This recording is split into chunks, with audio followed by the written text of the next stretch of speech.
Son Excellence Mohamed Idriss Déby, président du Conseil militaire de la transition, président de la République du Tchad, pour présenter son allocution. Je vous remercie.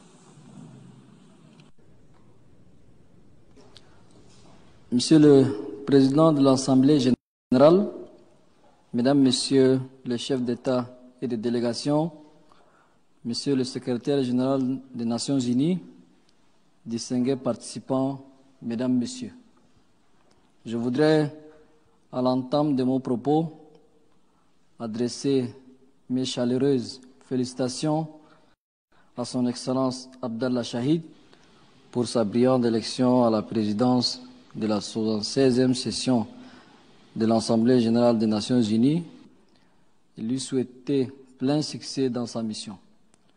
Le Tchad l'assure de son soutien durant son mandat.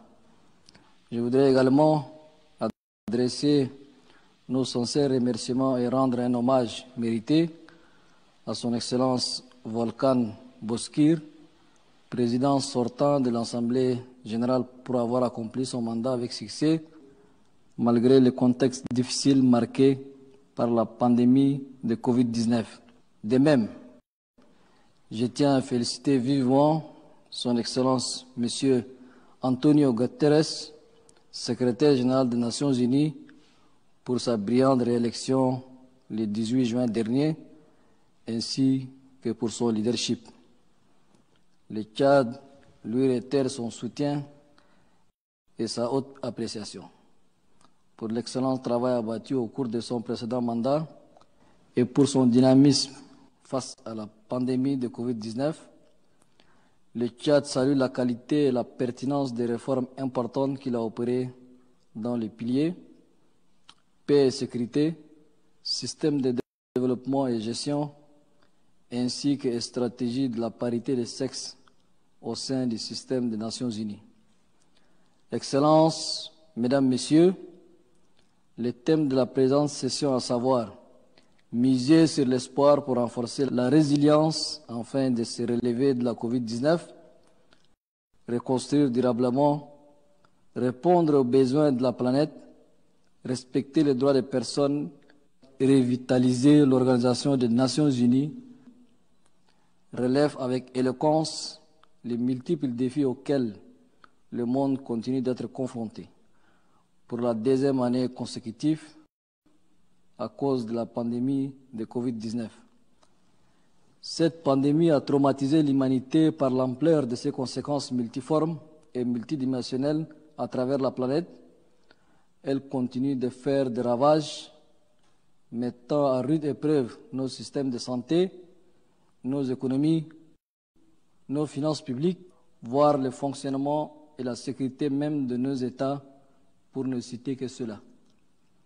Avec plus de 4,5 millions de morts et de 220 millions de personnes infectées et des économies totalement ruinées à travers le monde, les pays en développement en général et ceux de l'Afrique en particulier sont profondément impactés en raison de leur vulnérabilité structurelle. Cependant, devant la persistance de la pandémie et de ses conséquences dévastatrices, la mobilisation et la vigilance doivent être de mise pour amplifier la riposte à l'échelle planétaire et soutenir durablement les efforts de relèvement post-Covid.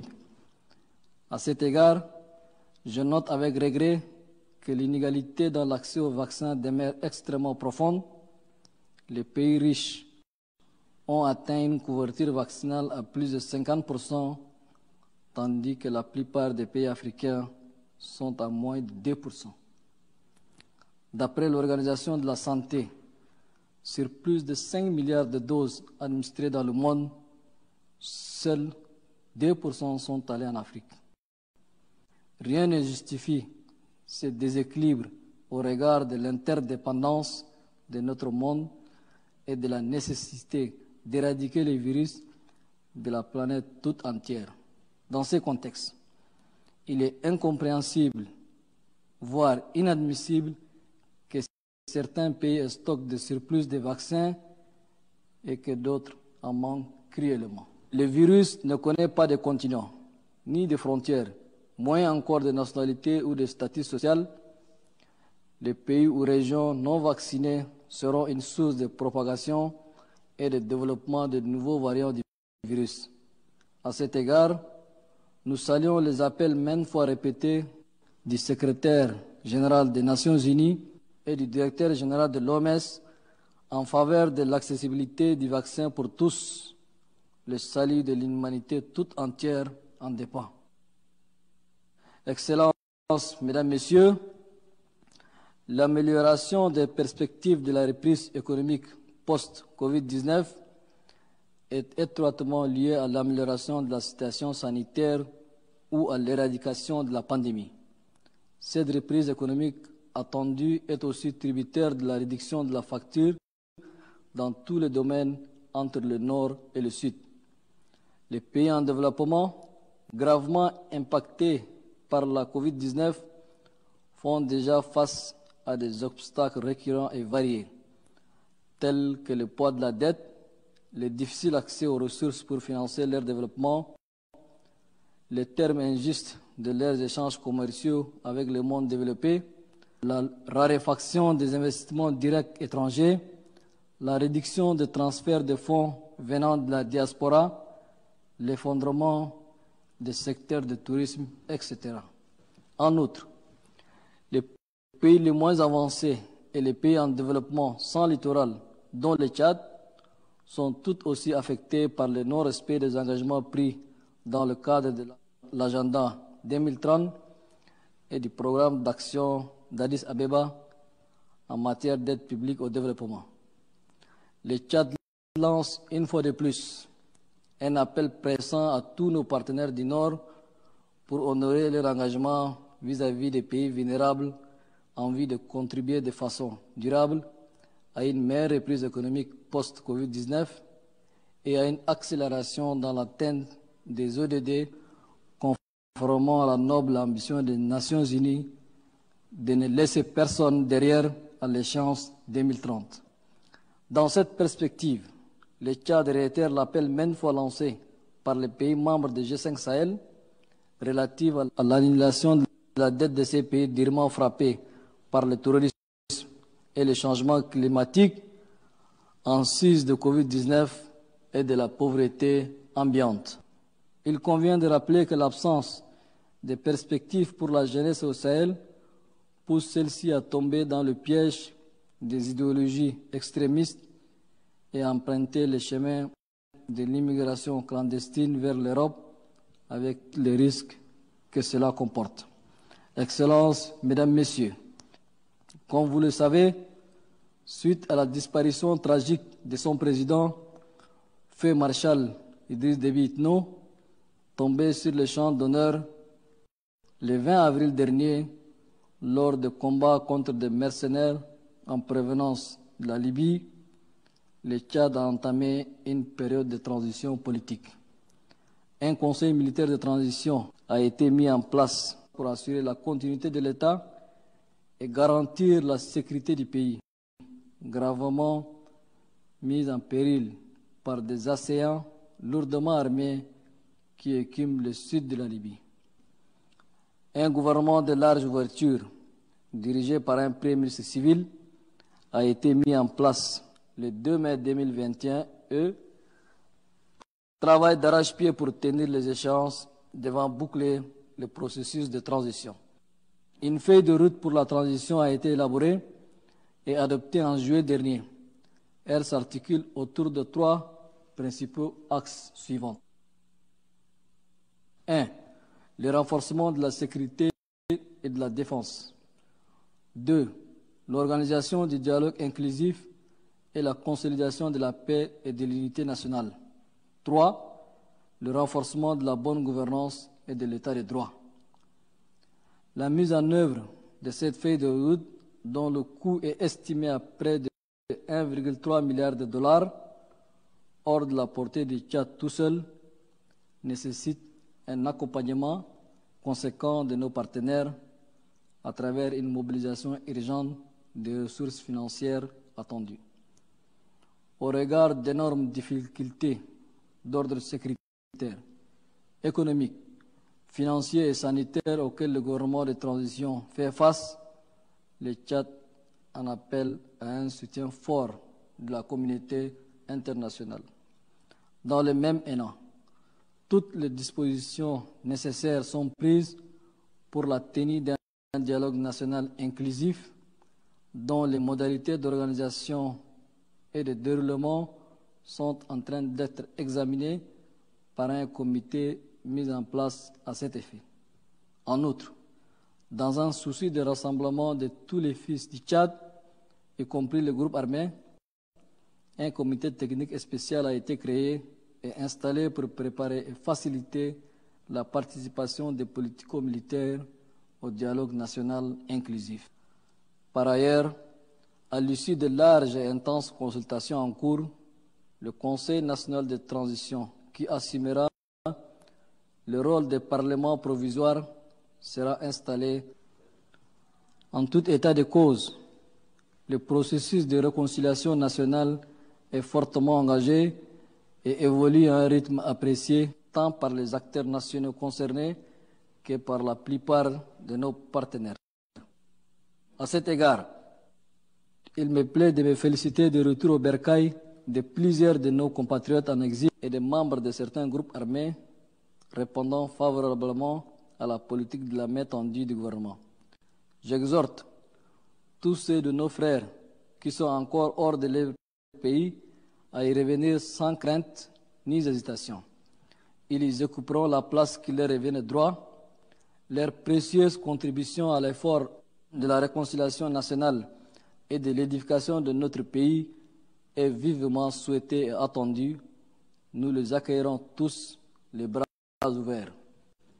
Dans cette optique, conscient de notre tâche à assumer devant l'histoire et devant le peuple tchadien, je voudrais rassurer cette auguste assemblée que rien n'entamera notre engagement et notre détermination à conduire à son terme le processus de transition en cours.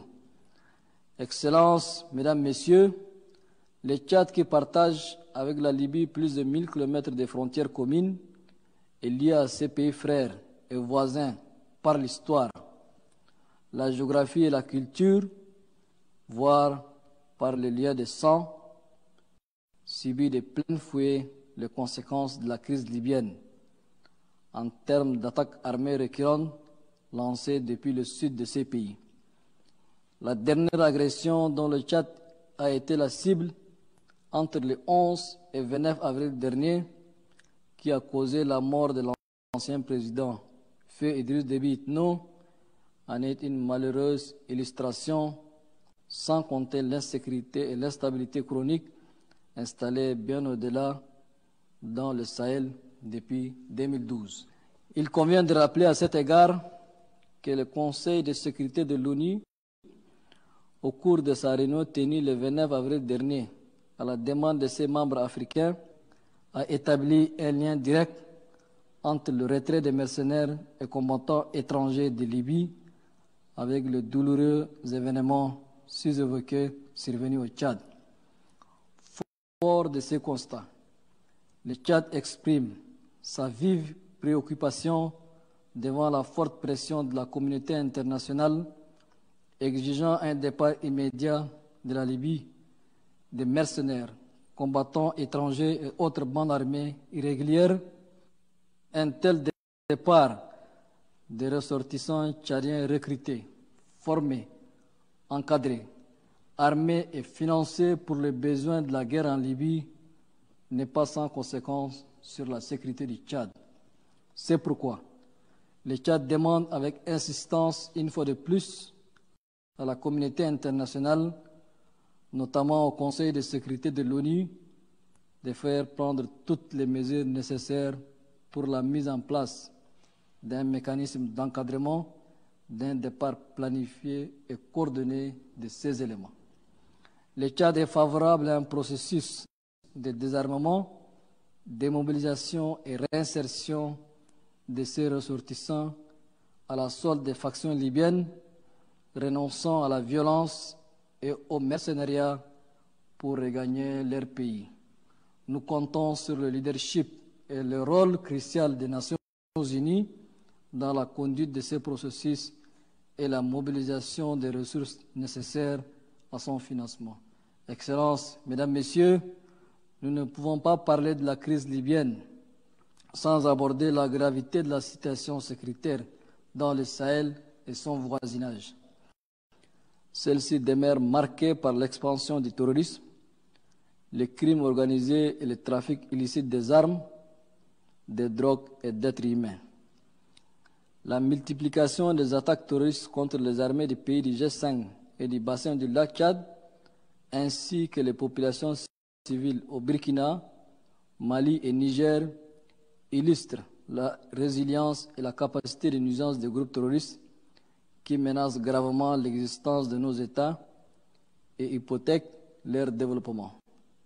Les sacrifices consentis par la force du G5 Sahel et la force multinationale mixte contre Boko Haram dans le bassin du lac Tchad sont énormes, mais les périls persistent et continuent de faire des ravages, plongeant les populations civiles innocentes dans la désolation et le désespoir.